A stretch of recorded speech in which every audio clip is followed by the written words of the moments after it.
নান্টু, চা বিক্রি করছিস? না রে, সামনে পুজো তাই বাংলা মাল বিক্রি করছি। দেবো নাকি তোকে এক প্যাক? সামনে দুর্গা পুজো তাই বাংলা মালের উপর ডিসকাউন্ট চলছে। যদি চাস একদম এক প্যাক বানিয়ে দিই।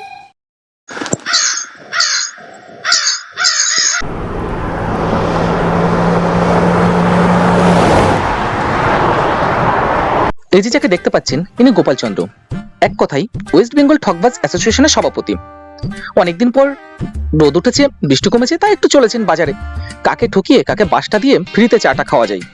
আর এই যে যাকে দেখতে পাচ্ছেন ইনি নান্টু, ইনিও কম যায় না। গল্পের মাঝে দেখতে পাবেন যদিও একটা চায়ের দোকানের মালিক, তবু হাব ভাব যেন একটা 5 স্টার দোকানের মালিক। তো চলুন দুই বন্ধুর একটু মজাদার কর্মকাণ্ড দেখে আসি। অনেকদিন পর বৃষ্টিটা একটু কমেছে, একটু রোদ উঠেছে। এই আবহাওয়ায় একটু চা না খেলে আর ভালো লাগছে না। যাই, আজ অন্তত ও নান্টুর দোকান থেকে এক কাপ চা খেয়ে আসি। তবে ও শালা ধারে একদম চা দিতে চায় না। আর আমার যা ধার রয়েছে ওর দোকানে, কি জানি চা দেবে কিনা। তবুও যাই, একবার একটু চেষ্টা করে দেখি। কিরে নান্টু, চা বিক্রি করছিস? না রে, সামনে পুজো তাই বাংলা মাল বিক্রি করছি। দেবো নাকি তোকে এক প্যাক? সামনে দুর্গা পুজো তাই বাংলা মালের উপর ডিসকাউন্ট চলছে। যদি চাস একদম এক প্যাক বানিয়ে দিই। কি রে, এত রেগে যাচ্ছিস কেন? দেখতে যখন পাচ্ছিস আমি চা বিক্রি করছি, তাহলে অত জিজ্ঞাসা করার কি আছে? যাকগে, বাদ দে। চট করে আমাকে এক কাপ চা দিয়ে দে তো। তোর কাছে আগের 50 টাকা বাকি আছে, আগে ওটা দে, তারপর চা দেবো। তোর কোনো চিন্তা নেই রে নান্টু, আগে চাটা দে খাই, তারপরে আজকের টাকা আগের টাকা সব একসাথে দিয়ে দেবো। তুই প্রতিদিন বলিস আগের টাকা আর আজকের টাকা সব একসাথে দিয়ে দেবো, কিন্তু চা খাওয়ার পরে আর দিস না। তাই আজকে আগে টাকা দে, তারপর তোকে চা দেবো।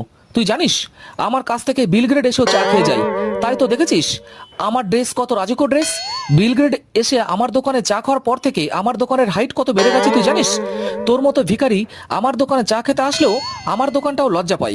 এইরকম বলিস না নান্টু, আজকে আমি তোর টাকা দেবই দেবো। ওই আমি তোর চায়ের কেটলি দিব্যি দিয়ে বলছি রে। তুই প্রতিদিনই কোনো না কোনো কিছুর দিব্যি দিস। একদিন আমার গ্যাস সিলিন্ডারের দিব্যি দিয়েছিলিস, তারপরে টাকা দিসনি বলে আমার গ্যাস সিলিন্ডারটা লিক হয়ে গিয়েছিল। একদিন আমার সাইকেলের দিব্যি দিয়েছিলিস, তারপরে টাকা দিসনি বলে আমার সাইকেলটা চুরি হয়ে গিয়েছিল। আর গতকাল তুই আমার বউয়ের দিব্যি দিয়েও টাকা দিসনি, তাই আমার বউয়ের সঙ্গে আমার গতকাল থেকে তুমুল ঝগড়া হচ্ছে।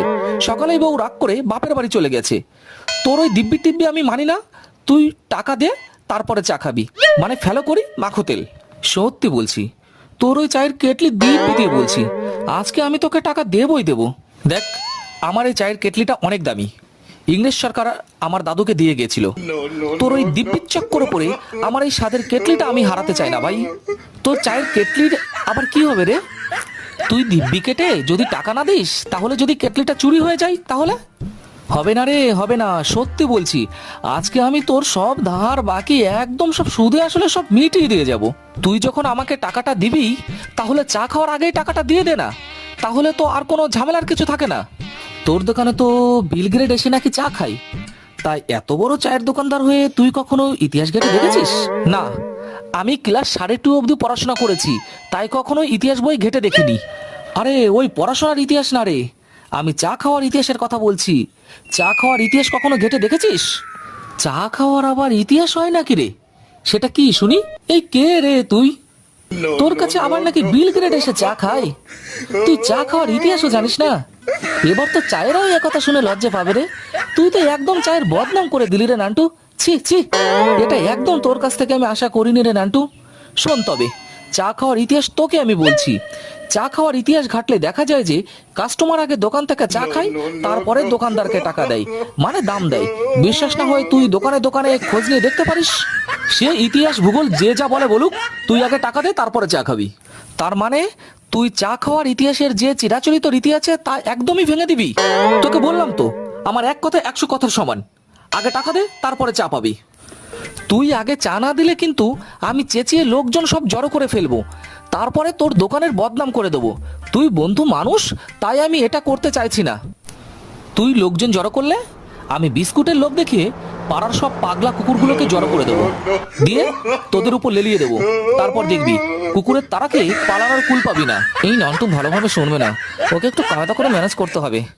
আচ্ছা ঠিক আছে নান্টু, বল তুই কত টাকা পাবি আমার কাছে? এবার তুই পথে এসেছিস।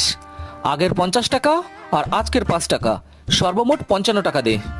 আচ্ছা, টাকাটা কি ক্যাশে দেবো নাকি অনলাইনে দেবো? তুই ক্যাশেই দে। আচ্ছা, টাকাগুলো কি কয়েনে দেবো নাকি নোটে দেবো? তুই নোটেই দে। ঠিক আছে, নোটগুলো কি নতুন নোট দেবো নাকি পুরনো নোট দেবো? নতুন নোট পেলে কেউ কি আর পুরনো নোট নিতে চাই? তুই আমায় নতুন নোটই দে।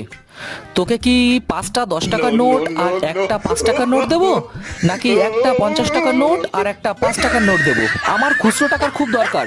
তুই আমায় 5টা 10 টাকার নোট আর ওই একটা 5 টাকার নোট দে।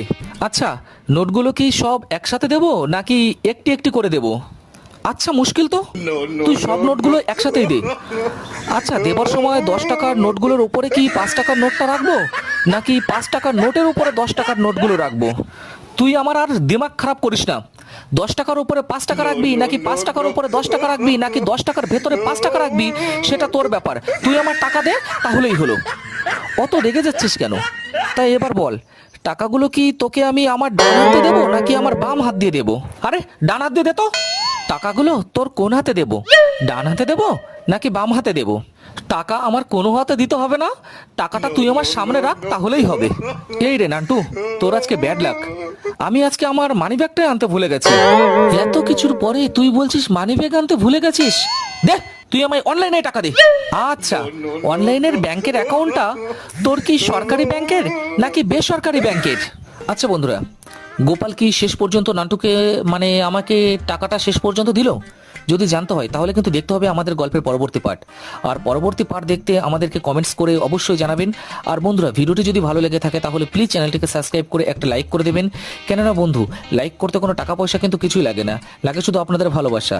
আর আপনাদের এই ভালোবাসাটা পেলে আমি ভিডিও বানাতে আরও বেশি উৎসাহিত হব। আর ততক্ষণ পর্যন্ত বন্ধুরা, প্রত্যেকে ভালো থাকবেন।